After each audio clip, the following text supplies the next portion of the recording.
Ketika mendengar kata Pancasila, pikiran kita, terutama mereka yang belum memahami sejarah konseptualisasi Pancasila, langsung refleks dan membangun argumen. Soekarno adalah manusia hebat karena mampu merumuskan dasar negara atau Pancasila yang kandungan nilainya tetap relevan meskipun zaman terus berubah secara dinamis. Argumen ini tidak salah.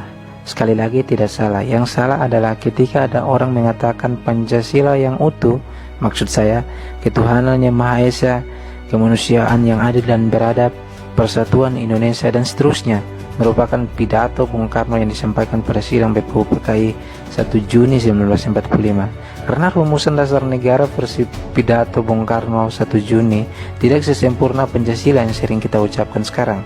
Oke, kita lanjut pembahasannya. Yudi Latif membagi sejarah konseptualisasi Pancasila menjadi 3 fase, yaitu fase pembuahan, fase perumusan, dan fase pengesahan.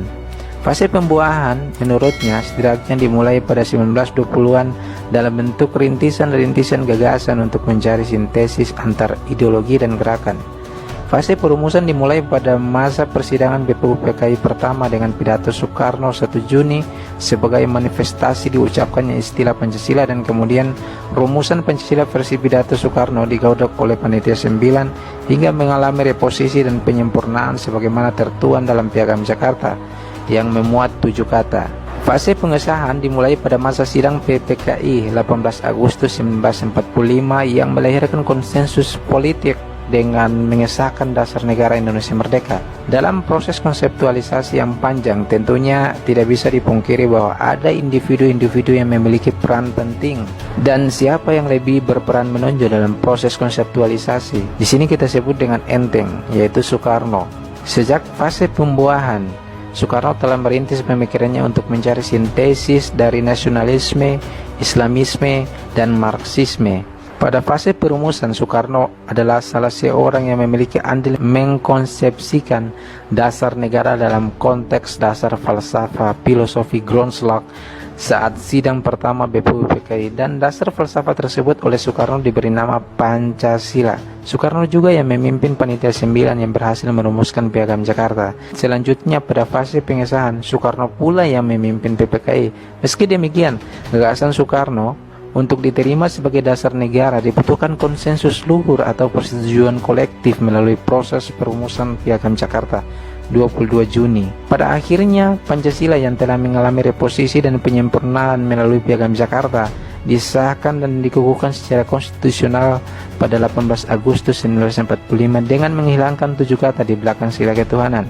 Dari sini kita bisa bangun konklusi bahwa rumusan Pancasila sebagai dasar negara secara konstitusional mengikat kehidupan berbangsa dan bernegara.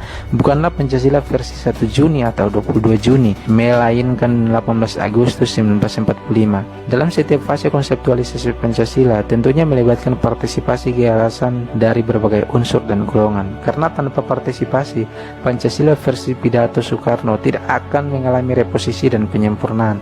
Oleh karena itu, rasionalitasnya dalam satu tarikan nafas kita harus sebut Pancasila merupakan sebuah karya besar yang lahir dari konsensus luhur para pendiri bangsa.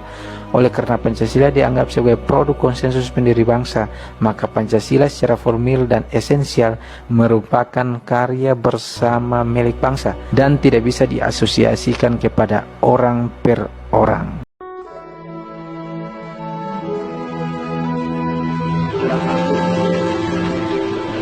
Apa Pancasila yang saya gali dan saya persembahkan kepada rakyat Indonesia, bahwa Pancasila itu adalah benar-benar satu dasar yang dinamis, satu dasar yang benar-benar dapat menghimpun segenap tenaga rakyat Indonesia, satu dasar yang benar-benar bisa mempersatukan rakyat Indonesia itu untuk bukan saja mencetuskan revolusi, tetapi juga mengakhiri revolusi ini dengan hasil yang baik.